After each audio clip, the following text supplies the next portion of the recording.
वहां पर आम आदमी पार्टी के कार्यकर्ता प्रदर्शन करने इस बात को पहुंच गए थे कि गुजरात में उनके नेता यानी कि अरविंद केजरीवाल की तथाकथित तौर पर जो रैली थी जिसके लिए अनुमति नहीं ली गई, लिए रोक दिया गया था।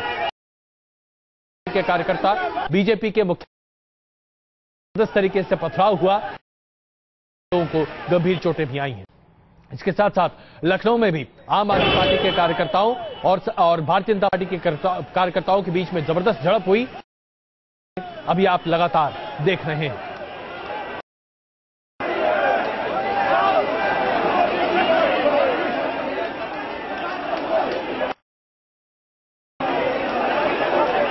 यह तरीका जिसे कहा जा सकता है जो कि आम आदमी पार्टी के कार्यकर्ताओं ने खुद निकाला,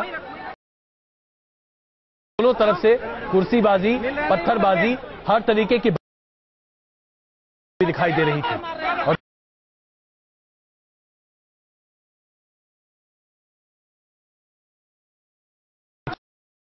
चाहे बीजेपी के कार्यकर्ता हो या फिर आम आदमी पार्टी के कार्यकर्ता, और दोनों अपने आप को सही ठहरा रहे हैं। आम आदमी पार्टी के कार्यकर्ताओं की फहरिस्त में यहां पर तमाम बड़े नेता मौजूद थे। इस वक्त हमारी चर्चा में प्रेस कॉन्फ्रेंस चल रहा है, हम कोशिश कर रहे हैं कि आ जाए जैसे ही उनका कोई ना कोई व्यक्ति हमसे देख रहे हैं तस्वीरें जो आज दिन भर हुआ।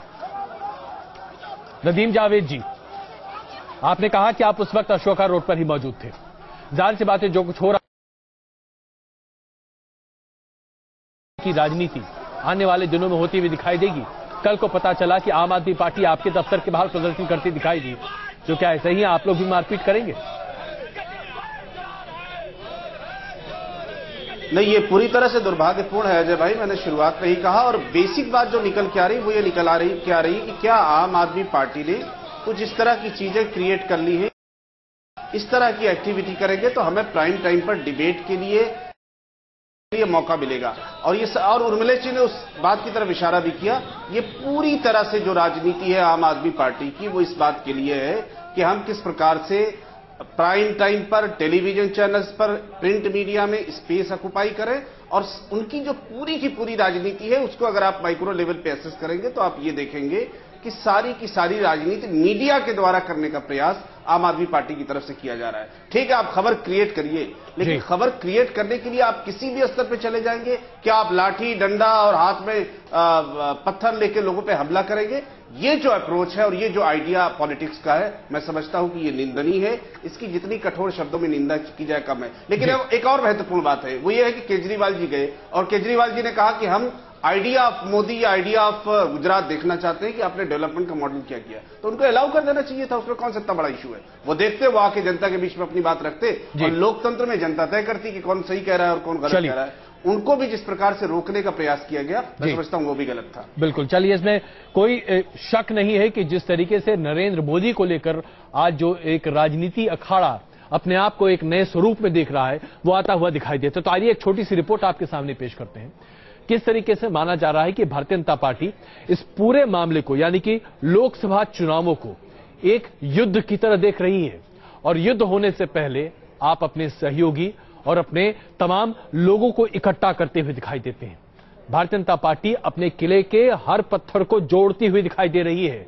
आइए आपको दिखाएं कि किस तरीके से नरेंद्र मोदी की अगुवाई में भारतीय जनता पार्टी हर तबके को अपने साथ जोड़ने की कोशिश कर रही है। एक छोटी रिपोर्ट। नरेंद्र मोदी जैसे ही बीजेपी के पीएम कैंडिडेट घोषित हुए, उनके अंदाज और बोल बदल गए। उन्हें लगने लगा कि सिर्फ हिंदुत्व और विकास का मंत्र जपने से काम नहीं बनेगा, इसलिए वो भी जात और जमात की हो गए के रूप में खुद को प्रोजेक्ट करते करते मोदी एक कदम आगे बढ़कर अब दलित कार्ड खेल रहे हैं। मोदी ने कोच्चि में सबसे पहले दलित कार्ड खेला और खुद को राजनीतिक छुआछूत का शिकार बताया। अब उन्होंने रामविलास पासवान को भी गले लगा लिया है।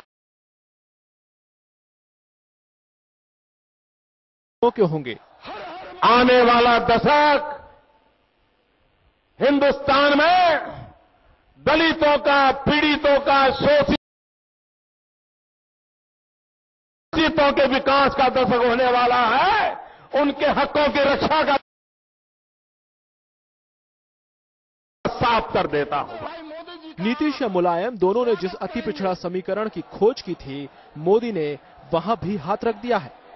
हालांकि बीजेपी ने पहले भी सोशल इंजीनियरिंग का इस्तेमाल किया था, लेकिन तब अटल और आडवाणी ने पीएम पद की उम्मीदवारी के वक्त ना तो अपनी जाति बताई और ना ही वोट मांगा। लेकिन मोदी ने पिछड़ा कार्ड खेलकर पिछड़ों को हो रही है कि भाजपा वाले, इनको तो हम बनिए ब्राह्मण की पार्टी कहते थे, और ये पिछड़ी जाति के लड़के को उन्होंने पीएम बनने की तमन्ना है, इसलिए सद्भावना के नाम पर मोदी मुस्लिमों से भी जुड़ने की कोशिश करते हैं। मुसलमानों से हमदर्दी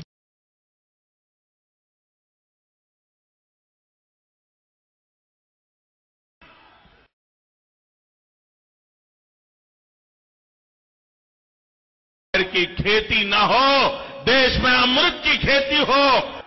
मोदी अपनी हर रैली में खुद को करप्शन के खिलाफ लड़ाई का हीरो बताते हैं। सिर्फ 60 महीने मांगते हैं हिंदुस्तान की तस्वीर और हिंदुस्तानियों की तकदीर बदलने के लिए। 60 साल तक उन्होंने बर्बादी की है, 60 साल तक उन्होंने हिंदुस्तान को गड्ढे में डाल दिया है।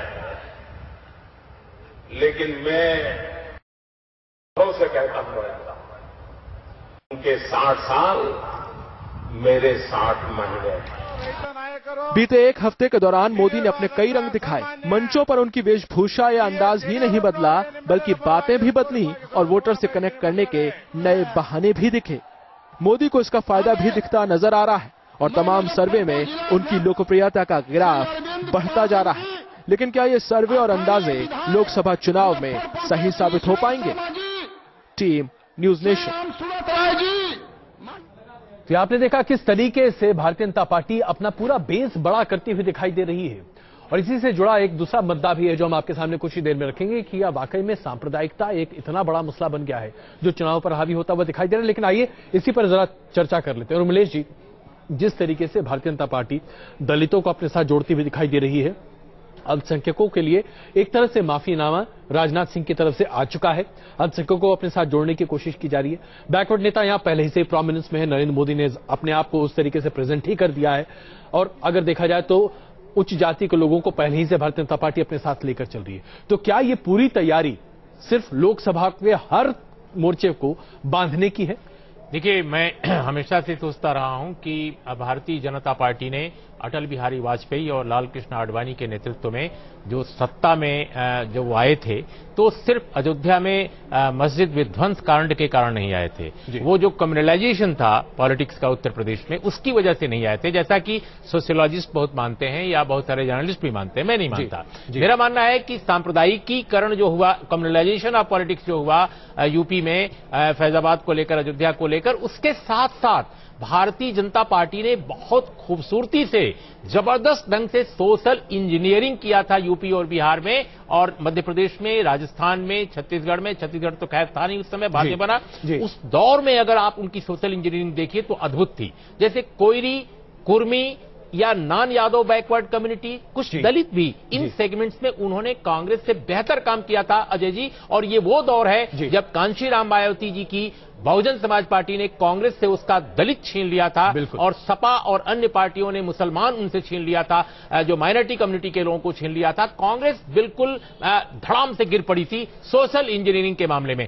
और अंत में जो अभी हाल का जो कॉन्टेक्स्ट है, अगर उस पर मैं कहूं तो इस वक्त भी बीजेपी अपनी पुरानी गलतियों से सीख रही है। जो बीच में उसने गलतियां की, वो फिर से सोशल इंजीनियरिंग नए ढंग से करती नजर आ रही है। लेकिन इस बार उसके पास कोई गोविंदाचारी नहीं है। इस बार उसके पास कोई ऐसे नेता भी नहीं है जो थ्योरेटिशियन हो। अभी उल्टी पुल्टी बातें हो रही हैं। जैसे आदरणीय नरेंद्र मोदी जी वहां जाकर कहते हैं बिहार में कि मैं तो बनिया और ब्राह्मणों की पार्टी को ओबीसी और दलितों की पार्टी में कन्वर्ट करूंगा, उनको इन्वॉल्व करूंगा, वगैरह वगैरह। लेकिन वो भूल जाते हैं कि लोगों को आज तक याद है बिहार में, बिहार बहुत सेंसिटिव है। बिहार गुजरात नहीं है। गुजरात अन्य मामलों में बहुत आगे है, लेकिन बिहार राजनीति के मामले में बहुत आगे है। लोगों को मालूम है कि 89 और 91 में बीजेपी नाम की या जनसंघ या आरएसएस के जो लोग थे, उन्होंने कैसे मंडल का खुलेआम विरोध किया था। जी। तो ओबीसी के लोगों को वो चीजें भी याद हैं। दूसरी बात यह है कि दलित कार्ड तो आप खेलना चाहते हैं, लेकिन पासवान जी को अपने साथ जोड़ने के अलावा, उदित राज को जोड़ने के अलावा, आपको उनको इंपावर भी करना होगा संगठन में और अपनी सरकारों में। बिल्कुल। वो काम नहीं है। इसीलिए आज भी दलितों में अगर उत्तर प्रदेश में सबसे बड़ी कोई नेता है तो मायावती जी हैं। बिल्कुल, इसमें कोई शक नहीं है, उस पर भी हम अपनी रिपोर्ट अभी दिखाएंगे। लेकिन व्यास जी, क्या आप लोग वाकई में हर मुमकिन कोशिश कर रहे हैं? और जिस तरीके से उर्मिलेश जी ने विश्लेषण किया, आपकी कोशिशें जरूर हैं, लेकिन आधे मन से लगती हैं। देखिए, ये इनकी खुद की मान्यता है और उनको अधिकार है अपनी अपनी मान्यता रखने का। जी। जहां तक आपकी ये बात रही कि हम पूरे जोर से तैयारियां कर रहे हैं, मैं कहूंगा जरूर, क्योंकि चुनाव के ये माहौल में हम ये नहीं चाहेंगे कि अब जब एक तरह से एक माहौल बना है, जिस देश की प्रजा भ्रष्टाचार, इस देश की प्रजा महंगाई, इस देश की प्रजा अर्थव्यवस्था, और जिस तरह से इन्फ्लेशन 10% से कम होता ही नहीं दिख रहा, ये सब चीजों से त्रस्त है। इसके साथ आंतरिक सुरक्षा और बाहरी सुरक्षा के भी व्यास जी, ये सब बातें आप लोग स्टूडियो में करते हैं। चुनाव की रैली में ऐसी कोई बात नहीं होती। 10 साल चुनाव की रैली में तो सांप्रदायिकता ही सबसे ज्यादा हावी रहती है। व्यास जी, चुनाव की रैली में भी ये बात होती है। बिल्कुल, अगर आप देखें कि 40 मिनट का भाषण हो, में तो ये बातें भी रखी जाती है। चुनाव, व्यास जी, 40 मिनट के भाषण में ये बातें 5 मिनट होती हैं, 35 मिनट तो सांप्रदायिकता या फिर शहजादावाद होता है। देखिए, 2-3 चीजें मैं कहना चाहूंगा जी, कि अगर लोकल परिस्थिति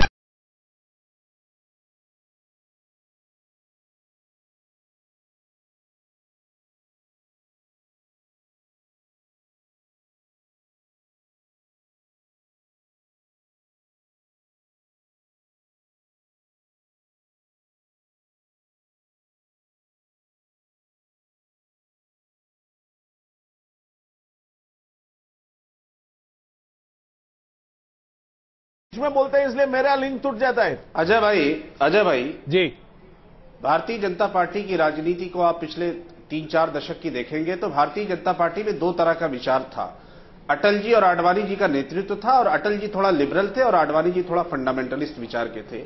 और ऐसा समझा जाता है कि आडवाणी जी की जो वैचारिक विरासत है वो मोदी जी के पास थी। लेकिन आप याद करिए 2009 का जब लोकसभा का चुनाव हुआ तो आडवाणी जी एक प्रगतिशील सोच के साथ, या अपने आप को प्रगतिशील बताने के लिए कि मैं सेकुलर सोच के साथ हूं, प्रगतिशील सोच के साथ हूं, इसलिए वो पाकिस्तान गए और पाकिस्तान में जाकर उन्होंने कहा कि जिन्ना साहब सेकुलर थे। और उनका मकसद उस बयान देने के पीछे यह था कि इस देश की जनता केवल मुसलमानों की बात नहीं होती, अल्पसंख्यकों की बात नहीं होती, बल्कि जो बहुसंख्यक वर्ग है वो भी चाहता है कि एक ऐसा आदमी आए जो लिबरल हो और सबको साथ लेके चलने वाला हो। तो आडवाणी जी ने प्रयास किया, लेकिन देश की जनता ने स्वीकार नहीं किया।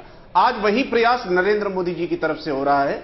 बेशक वो गुजरात के मुख्यमंत्री धार्मिक आधार पर या सांप्रदायिक आधार पर, बंटवारे के आधार पर हुए, इसमें कहीं कोई शंका नहीं, लेकिन अब वो ये चाहते हैं कि देश का प्रधानमंत्री बनने के लिए उनकी एक लिबरल, प्रोग्रेसिव, प्रगतिशील इमेज निकल के आए। वो होने वाला नहीं है। इस देश में सांप्रदायिकता एक बड़ा मुद्दा रही है, इस देश में धर्मनिरपेक्षता एक मुद्दा है, और हम समझते हैं कि धर्मनिरपेक्षता इस देश की आत्मा है।